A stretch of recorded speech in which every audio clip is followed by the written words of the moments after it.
What's up, everybody? So we have concluded our work day. All is well, and we are headed on to the house. So I mentioned earlier today, I had a lot to talk about this morning. I mentioned earlier today that I wanted to do another story time on my way home. So I have been tossing some things around in my head, and I'm like, what do I talk about? Do I talk about the time that my older brother had us doing donuts in the playground, in the sports field of Hobby Elementary? Do I talk about the time that my brother tried to teach me, or tried to convince me that I could actually drive, and I almost killed his girlfriend? What do I talk about? Do I talk about this strange story behind my birth? I was born in the backseat of my granddaddy's station wagon. Do I talk about the peculiarity of my pregnancy with my son, who I was in labor with for the last 2 months of my pregnancy, and my husband was more concerned about his car seats when my water broke than my water breaking? What do I talk about? So I'm really not sure. I have a lot of little funny, quirky stories, things that are, to me now, since they've already happened, they're pretty entertaining. So I'm just undecided at this point, because I want to make sure that, if I do a story time, that it's not too long and drawn out. But I also want to make sure that it's something that'll keep your interest. I don't want to be telling the story, and then you halfway or a third of the way through the video, you click off to go do something else because it's boring. I don't want that. I want you to be entertained. So I guess I'm going to hold off on doing a story time today, and I'm going to make a list of all the topics that I want to do story time on, and maybe I'll do a poll. Maybe that's what I'll do. Maybe I'll do a poll, because I noticed that you can actually set it up, your card, to be a poll. So maybe I'll do a poll, and the topic that actually gets the most votes is the one that I'll do the story time, and then we'll go from there. So we'll start with the topic that gets the most votes, and then we'll end with the topic that got the least amount of votes. So let's do that. In the meantime, my camera actually came in, but I had a situation yesterday because they tried to deliver the camera while I was at work. And so when I tried to go online and change for them to drop it off at the leasing office, I couldn't do it. So I called UPS and was trying to get their assistance to change, to make a notation for them to leave it at the leasing office.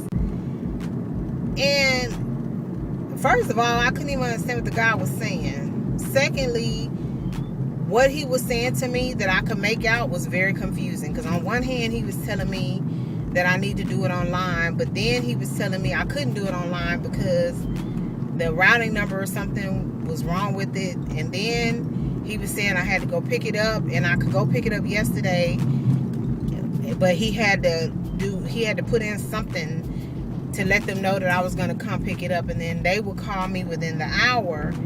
And then when they called me to tell me that I couldn't come pick it up until tomorrow, which was today. And I was sitting there going, okay, so I can't come pick it. It was just stupid. It was making me so mad. And I was like, oh my God, can you learn your job? Because this is very stressful. And my concern was that they were going to send my camera back, because they were going to keep trying to deliver it at a time that I was not going to be at home, which is why I wanted them to leave it at the leasing office, because the property manager assured me, well, they do it anyway, but she assured me that she had no problem signing for the package. So she didn't understand what the big issue was. I said, I don't either. So the lady that I talked to at the actual center where the package is, came back to, I had to speak to a manager. She told me that she would make a notation for them not to put it back on the truck. To put it back on the truck, but for him to leave it at the leasing office. And she said as long as somebody was willing to sign for it, that, they didn't have a problem with that. And I was like, well, that's fine by me, because that's exactly what I wanted. So she was like, oh, okay. She got off the phone. So I said, well, let's hope that my camera is here today, because I haven't received an alert or anything saying whether the package was delivered or not. So I guess I'll see when I get home. So anyway, so what did y'all learn today? So today what did I learn today? Today I learned that no matter how much patience you desire to exercise, that it is not always within your means. And I don't know if that makes sense, but it's one of those things where, as hard as I was trying to be patient with the process that I was dealing with, I was trying to develop a report, and for some reason Excel kept locking up on me, and it eventually got to a point where it didn't just lock up the software, it locked up my entire system. And so I couldn't use Task Manager to end the process or anything like that. Nothing was working, and so I had to reboot my computer, and it seemed like it was taking a long time. So I got up and walked away from my desk and went and talked to somebody about something, and then I came back, and my computer was now up and running, and I was able to get into Excel and whatnot, and it was actually working properly. So anyway, basically my comment was about as much patience as I wanted to exercise in dealing with this issue, it was really beyond my control. So instead of trying to continue to exercise the patience and dealing with it, I just got up and walked away from it, and that way I didn't have to think about it. It wasn't an issue for me. It was just, I needed to break from that situation. So sometimes, no matter how much patience you want to exercise, it's just not possible all the time. And you have to, the only thing you can really do is keep an open mind and just try to refocus your energy on something else until you're able to deal with the situation. So as long as you're trying to deal with the situation, you're going to be forced to try to exercise patience. But if you give yourself a break from the situation, then you can refocus that energy on something else. So anyway, yeah, that's what I learned, is that sometimes you just have to walk away.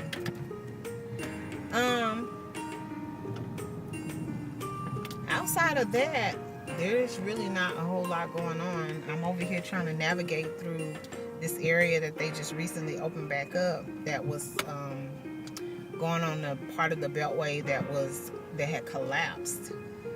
I shouldn't say had collapsed. It had a sinkhole, and they repaired the sinkhole, and so now they've opened up the street for people to, drive to get, on the beltway or go around the beltway.